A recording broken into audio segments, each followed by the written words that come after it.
Survivors of last month's Club Q shooting in Colorado Springs, Colorado, will provide testimony on Wednesday at a House Oversight Committee hearing regarding anti-LGBTQ rhetoric, extremism and violence.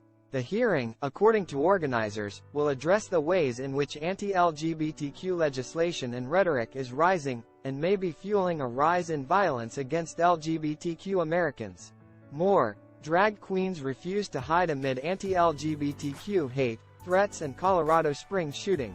This year, pride events, drag shows, LGBTQ-friendly medical institutions and more have all become prominent targets of violence, threats and protests. Michael Anderson, the only Club Q bartender to survive the shooting, are expected to speak at the hearing along with injured club patron James Slaw and his boyfriend, Giancarlos Del Valle, and Mark Slaw, James Slaw's brother who was also at the club that night.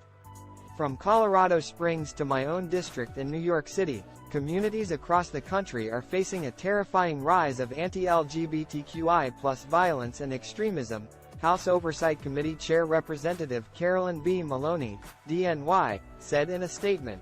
Maloney continued, "Make no mistake, the rise in anti-LGBTQI+ extremism and the despicable policies that Republicans at every level of government are advancing to attack the health and safety of LGBTQI+ people are harming the LGBTQI+ community and contributing to tragedies like what we saw at Club Q." More than 300 anti-LGBTQ bills have been introduced at the state level in the last year, according to the Human Rights Campaign.